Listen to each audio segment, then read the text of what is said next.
Leaders of Tomorrow, 18-hour special initiative that celebrates the undying entrepreneurial spirit of micro, small and medium enterprises. This is the only daily MSME platform in the country, a show where you can voice your concerns and get answers to all your queries directly from our team of experts. We understand the issues that you, the MSME entrepreneur, face, and this show aims to bring you the most relevant and the most updated information on everything related to your businesses. Tonight on MSME Dialogues, we're bringing you a special conversation that I did earlier with Ganesh Iyer, the CEO of mid-tier IT firm Emphasis, on a recent visit to New York. He spoke about a whole host of issues, from fears of the IT industry over possible changes to regulation in the US to demonetization to industry trends. Listen in. Ganesh, thank you very much for speaking with us here on the Leaders of Tomorrow. Let's talk about the impact of the currency demonetization that's really taken place in India of late.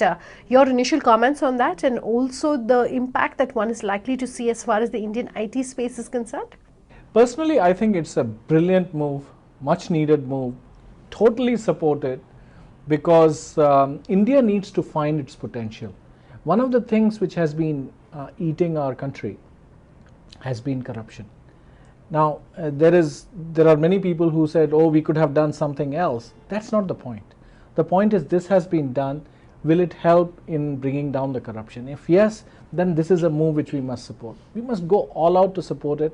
I think while short term there may be challenges for people, even the fact that the parallel economy may get hurt, you may see some downward trend. But on a mid to long term basis, this augurs very well for the country, whether it is for IT services or manufacturing or any other industry for that matter.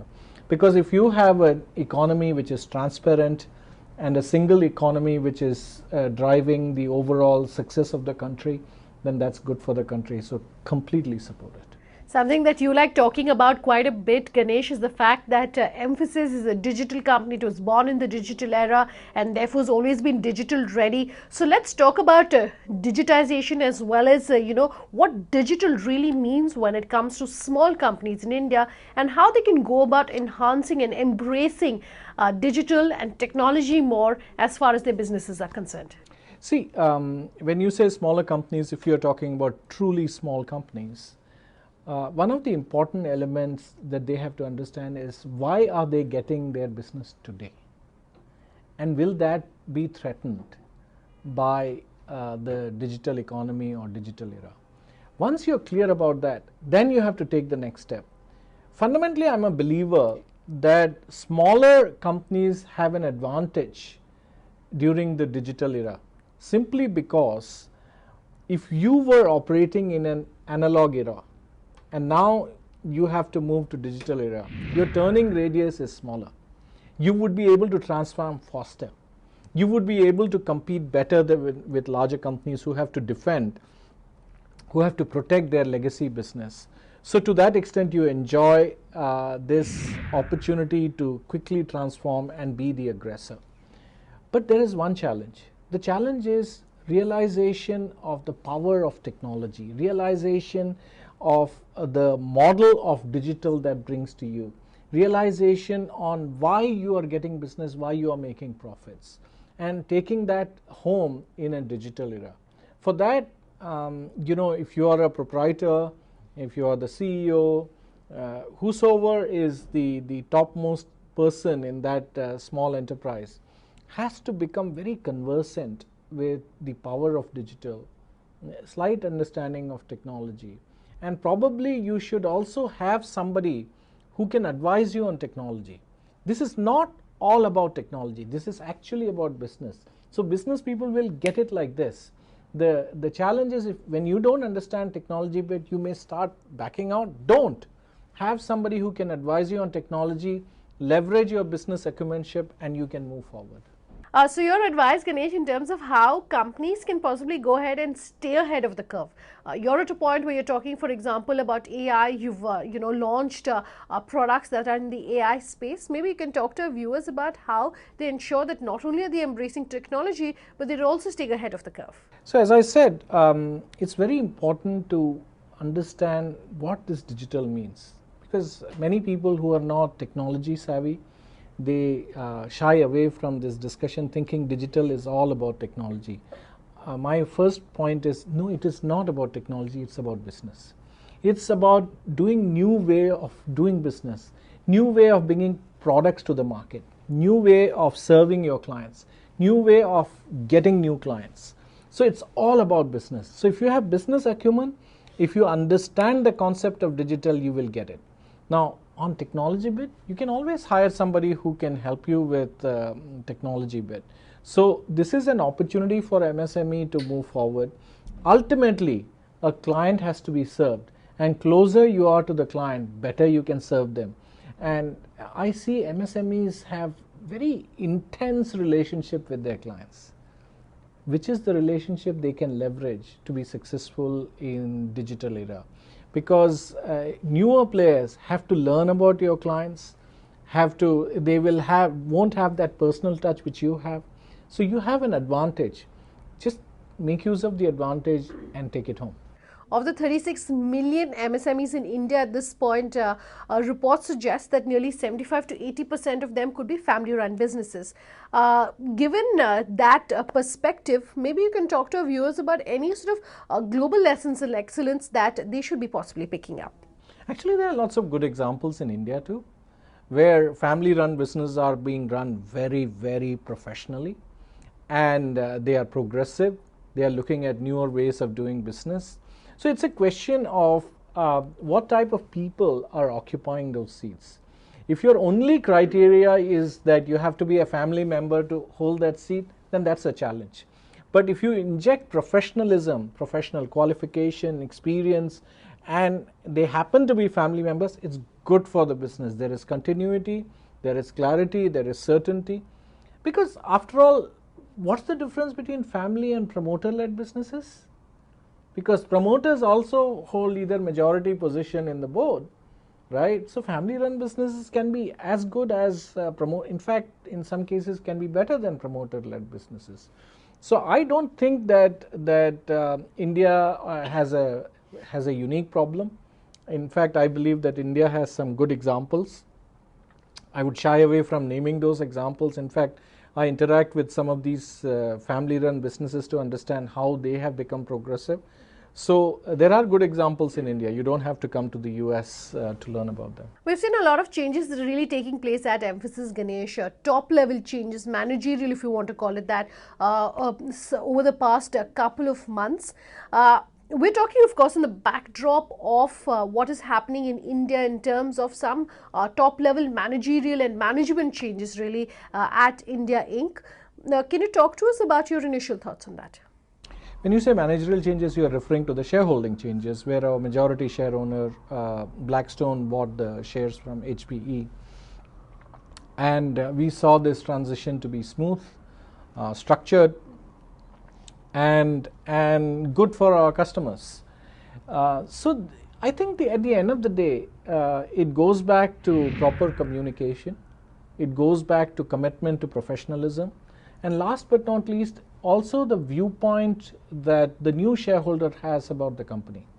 Blackstone clearly is committed to furthering the good things that we are carrying on, and wants to bring a perspective on areas where we can, do better or improve. So where I don't see any conflict personally. For example, our new growth engine could be Blackstone portfolio companies, which was not available to us prior to Blackstone. So why shouldn't we feel excited about it? Second thing is, as a result of the transaction, now we have a new master services agreement with HP with a guaranteed volume, which we didn't have before. That's also good for our shareholders and all our employees. So it brings, stability, predictability, and acceleration, which is overall good for Mphasis. So why should there be any problem?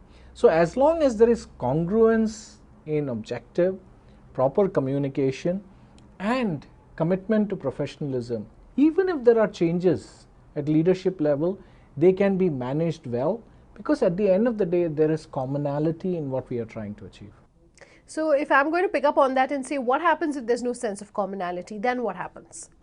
See, when you appoint a new CEO or a new chairman, for one to expect that the new CEO or the new chairman will do exactly what the previous chairman or CEO did, then why change? Keep the old CEO and old chairman. I mean, you are bringing a new person who is coming with newer ideas, newer ways of looking at issues, newer ways of solving it, bringing about positivity to the environment, making the organization relevant to the future. So obviously the person is trying to do something different, and that's why you brought a different person. You don't want a clone to be sitting there. So if a new CEO comes in, you have to give that CEO the rope, the flexibility, the freedom to bring about changes. Just because you were the previous person and you see changes, it's not a personal insult on you. You just need to take it professionally and give that freedom and carry on. But when you do react negatively, actually you're taking the company 2 steps backwards. First step backward is you're changing the CEO who has been appointed. 2, suddenly you're trying to undo all the good things that the previous CEO has done or the new CEO has done and kind of rolling it back. While you're doing all this, your employees are confused, your customers are confused, and rest of your investors are looking at you and saying, what's going on? See, instability and uncertainty is the worst thing that can happen to any company. We need to look at stability and certainty, at the same time giving the freedom to the CEO or the chairman to try out new things. Let's take a quick break on that note, but we'll continue this conversation with Ganesh Iyer on the other side. Just stay tuned.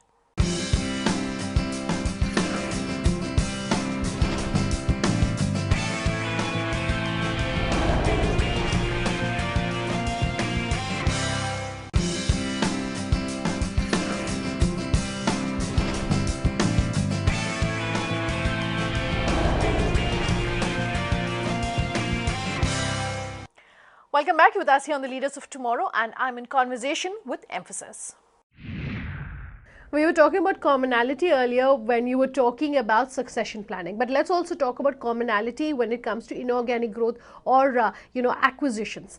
When companies, our MSMEs, are going ahead and looking at acquisitions, what would your recommendation be in terms of how to integrate these acquisitions more smoothly into the business? See, why you are doing an inorganic is a very, very important part of success of inorganic.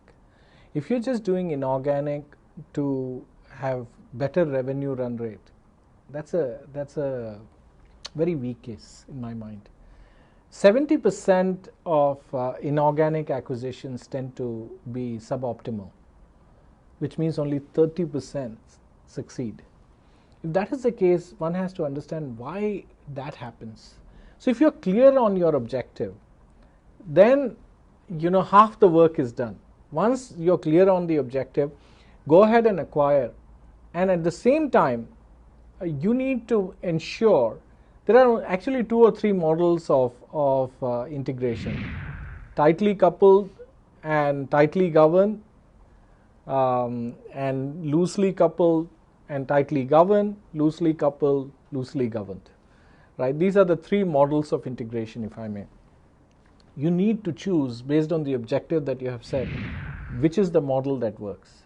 But it is very, very important to, in an inorganic acquisition, that we act and behave as one family. It may be 2 separate members, but we act and behave as one family. That is completely non-negotiable for one to feel that they are not part of one family. So the cultural integration is very important. And as far as MSME is concerned, there is an advantage because you are smaller. So as a result, when you do inorganic, you can integrate faster. So inorganic can be an effective tool, but what may be lacking is structured thinking around how to select the right company, and secondly, how to integrate them well. No conversation of late is complete, of course, without touching upon GST. Do you think the industry is ready? Do you think technology is at the level at which it should be for an effective GST rollout? See, GST is a good thing. And the whole objective of GST is to simplify and make it easier for everybody to comply.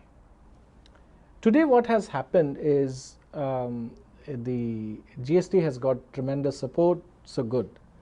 There are lots of nitty-gritties which have not been clarified. It's very important for those to be clarified because the original objective is simplification, not making it more complicated. Somehow during this period there are some clarifications which are required, which somehow can lead to more complication if it is not clarified quickly, because technology can't be ready unless those basic principles are clarified. We are hoping those clarifications come faster and then the technology would be ready. Whether one should be ready to get to be complying with it, I think it may be slightly a small challenge, but it can be done. But most important issue is to stick to the original intent, simplification, and ensure that those areas which are not clarified get clarified quickly. Like what? Can you give our viewers examples of what exactly you're talking about? See, for an IT industry, there are elements, whether you can carry on doing compliance centrally, or suddenly you were doing service tax compliance centrally, now you have to do it in multiple points, which means that your compliance cost goes up, and then you have to deal with so many different parties. So we have to figure out, for IT services industry which has a presence in multiple states in India, is it making it more complicated or less complicated? I'm sure the underlying principle of making it simpler is what government is striving to do, but during the transition period probably there are some implementation issues. But if we solve them quickly, make sure IT services industry doesn't get burdened with more cost of compliance, and most importantly, making even the compliance more difficult. Hence, my point is make it simpler for IT industry as well. We're also, of course, coming up on the budget very soon, and it's going to happen earlier this year than previous years. What are you looking forward to from the budget? I mean, my expectation is simplification, because I believe that IT services, I speak for IT services industry. It's run very professionally. They are completely transparent, above board. So in that context, if you make it if you simplify, it will attract more investment. We are already facing the challenge of intense competition in the marketplace, and it is important that the government continues to nurture and support IT services industry. I realize that we generate quite a bit of profits and we are paying taxes, and everybody wants to see us paying taxes. That's not the issue. The issue is, can you simplify so that we are able to focus on ensuring that we are able to add more value to our clients, beat our competition, and continue to fly our tricolor high. I quickly want to touch upon also some of the changes that we've been seeing across the world, whether it's Brexit, whether it's the impact of how other currencies have really played out as far as your own sector is concerned. What has been the impact? Do you think the worst of that is over? See, we have had hedging policy always in place, and that acts as a cushion towards wild fluctuations in currency. So we'll continue to employ that. But if you're talking about events such as Brexit and other activities which have caused some upheaval, anything which causes uncertainty is not just for IT services, but for every industry it's a challenge. Now, in case of Brexit, while it hasn't happened actually, but uncertainty around the date and how it is going to be carried out, how it kinds of pans out is customers slow down their decision making. They don't undertake massive projects. And that's something which we can't provide for, right? We have to just take it on our chin and then tackle it. I expect with the advent of digital era, where things will happen at a faster pace, we will see more of this across the globe and not less of this. Because faster decision making, compressed time frame, you will see quickly up and down. We just need to get used to it, and that will become the new normal, if I may. So as we're going to start 2017, does the year look any easier when it comes to the impact really that we're seeing, whether it is out of global currency volatility, whether it is out of geopolitical situations and events that are taking place across the world? I don't expect it to be easier.